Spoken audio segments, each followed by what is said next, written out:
সালামু আলাইকুম প্রিয় দর্শক শ্রোতা যারা এই মুহূর্তে ভিডিও দেখছেন, আজকের ভিডিও থেকে আপনাদের সকলকে স্বাগত এবং শুভেচ্ছা জানাচ্ছি। বিসমিল্লাহির রহমানির রহিম, আলহামদুলিল্লাহ, সালামুন আলা ইবাদিল্লাহি নাস্তাফা। ভিডিও দেখছেন QM Quranic message YouTube channel থেকে। ইন্না হাজাল কোরআন, আল্লাহ বলছেন কোরআনই সত্য আর বাকি সব মিথ্যে। আজকের ভিডিওর প্রসঙ্গ মৃত ব্যক্তির সামনে বক্তব্য দেওয়া।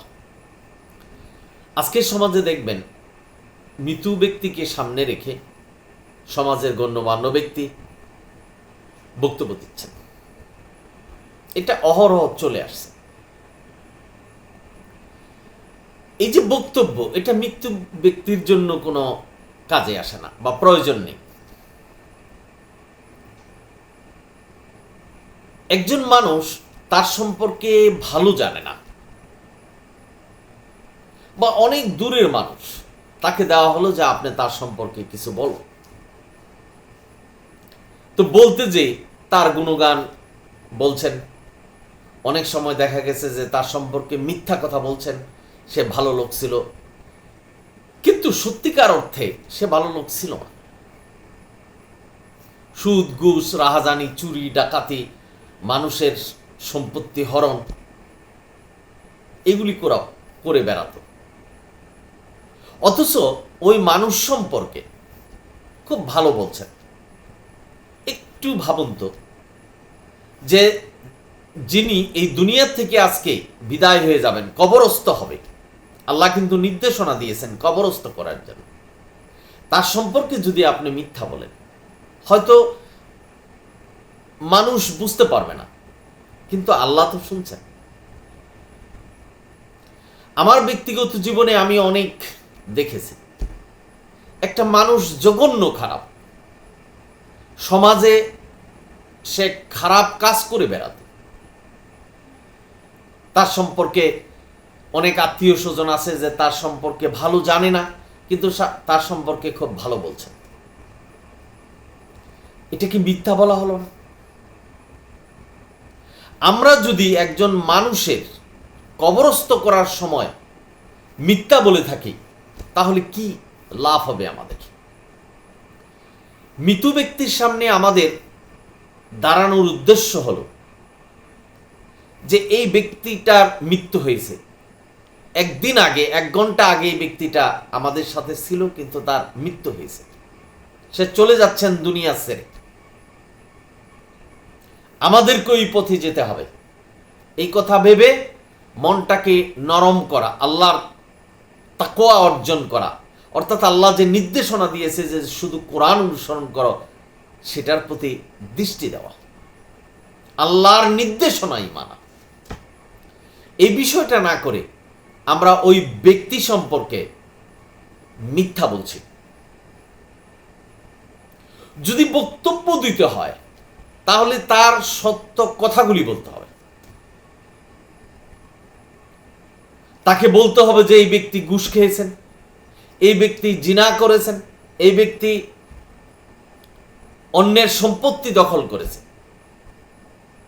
এগুলিকে গোপন করে তার সম্পর্কে মিথ্যা বলছেন যে সে সামাজিকতা করেছেন, সে মসজিদ বানিয়েছেন, সে হজে গিয়েছেন, এইসব সম্পর্কে আলোচনা হচ্ছে।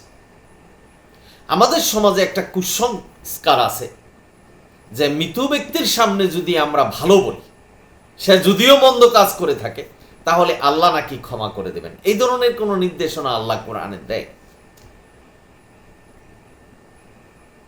আমাদের সমাজের মানুষ বড় বড় ডাক্তার, ইঞ্জিনিয়ার, কবিরাজ, মন্ত্রী, মিনিস্টার, এমপি হয়ে বসে আছে, কিন্তু তারাও এই ছোট্ট বিষয়টা নিয়ে চিন্তা করছেন না যে তাকে এই দুনিয়া ছেড়ে চলে যাওয়ার সময় তার সম্পর্কে আমরা মিথ্যা বলছি।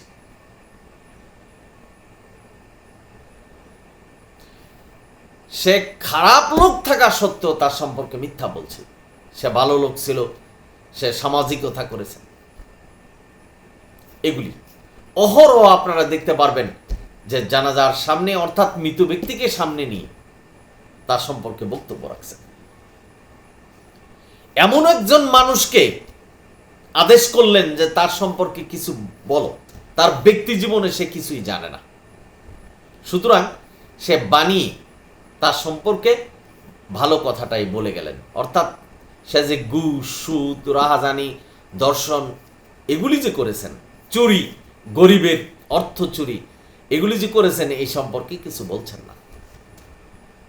চেয়ারম্যান আছে, মেম্বার আছে, এমপি আছে, আমি সবার কথা বলছি না, কারণ আমি বলছি না, অনেক মানুষ আছে যারা অর্থের লোভে এই দুনিয়াতে পাগল ছিলেন, তাদের লাশের সামনেও মানুষ মিথ্যা বলছেন, অহরহ মিথ্যা বলছেন যে সে ভালো লোক ছিল, সে মানুষের উপকার করত, সামাজিকতা করতে, এইভাবে বলে আসছেন।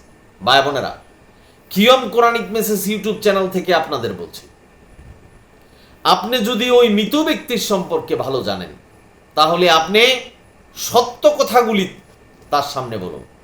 বলুন যে সে ঘুষ খেয়েছে, চুরি করেছে, রাহাজানি করেছে, অন্যের সম্পত্তি নিয়েছে। আসুন এখান থেকে আমরা শিক্ষা নেই যে এইগুলি আমরা ছেড়ে দেব।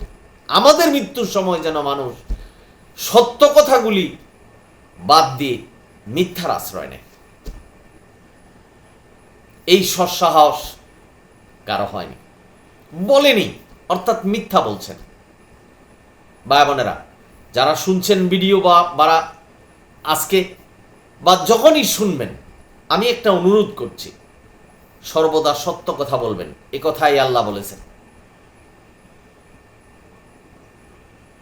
আপনি সাহস করে বলবেন যে এই মন্ত্রী, এই এমপি, এই চেয়ারম্যান এবং এই মেম্বার ভালো লোক ছিল না। আমি যতটুকু জানি সে অত্যাচার করেছে, মানুষকে চুরি করেছে, ডাকাতি করেছে, এই ধরনের কথা বলতে হবে। আল্লাহ আপনাকে সাহায্য করবে।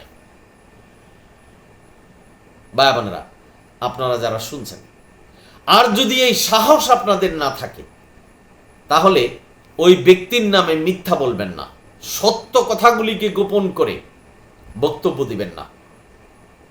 ভাই বোনেরা, আপনারা যারা শুনছেন, কারণ আল্লাহ কোরআনে বলেছেন যারা সত্য কথা গোপন করে, মিথ্যাকে সত্যের সাথে মিশ্রিত করে, তাদের স্থান জাহান্নামে। আশা করি এই বিষয়টা আপনাদের বোধগম্য হবে। আমাদের ধর্ম কি? ধর্ম হলো আল্লাহর আদেশ নির্দেশ, আল্লাহ যেভাবে বলেছেন সেভাবে পালন করা। তাহলে কি? শুধু কোরআন মানা। মৃত ব্যক্তির সামনে বক্তব্য দিতে হবে, এই ধরনের নির্দেশনা কোরআন দেয়। যে ব্যক্তি মৃত ব্যক্তিকে চিনে না, সেও তার সম্পর্কে ভালো জানে না, আমি পুনর্ব্যক্ত করছি কথাটা, সেও মৃত ব্যক্তির সামনে বক্তব্য দিচ্ছেন। বাবারা, আজকে সমাজে এই ইসলাম নিয়ে বাড়াবাড়ি চলছে। ইসলাম নিয়ে এমন দুশ্চিন্তায় আমাদেরকে ফেলছেন আমাদের মোল্লারা যে কোরআনের মতো করে নাকি হাদিস মানতে হবে, যার নির্দেশনা কোরআনে নেই। সুতরাং আজকের বিষয়টা নিয়ে আপনারা একটু গভীর চিন্তা করবেন। মৃত ব্যক্তির সামনে বক্তব্য দিতে হবে, এই ধরনের নির্দেশনা কোরআন দেয়নি। আর যদি বক্তব্য দিতে হয়, তার সম্পর্কে সঠিক কথাটা আপনারা বলবেন। যদি আপনি জানেন যে সে ভালো ছিল, মন্দ ছিল, সব বিষয়ে বক্তব্য দিবেন। মন্দটাকে গোপন করে মিথ্যা কথা বলে তাকে এই দুনিয়া থেকে বিদায় দিলেন, তার জন্য সেটা যেমন ভালো নয়, সবচেয়ে মন্দ হলো আপনার জন্য আপনি মিথ্যা কথা বললেন, যেটা আল্লাহ নিষেধ করেছেন।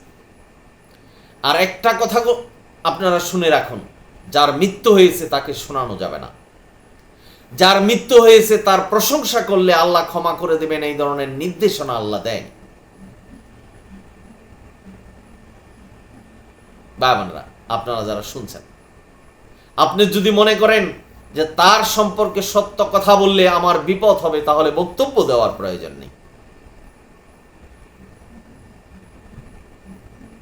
আশা করি বুঝতে পেরেছেন। সকলেই ভালো থাকুন, সুন্দর থাকুন, কোরআনের পথে থাকুন। কিয়ম কোরআনিক মেসেজ ইউটিউব চ্যানেল আপনাদেরকে সঠিক রাস্তাটা শুধু জানিয়ে দিচ্ছে যে আমরা কিভাবে ভুল করছি। কোনো ব্যক্তি সমাজ গোষ্ঠীকে হেয় প্রতিপন্ন করছে না। যদি ভিডিও ভালো লাগে সাবস্ক্রাইব এবং শেয়ার করবেন। অনিল হামদুলিল্লাহ রাব্বিল আলামিন।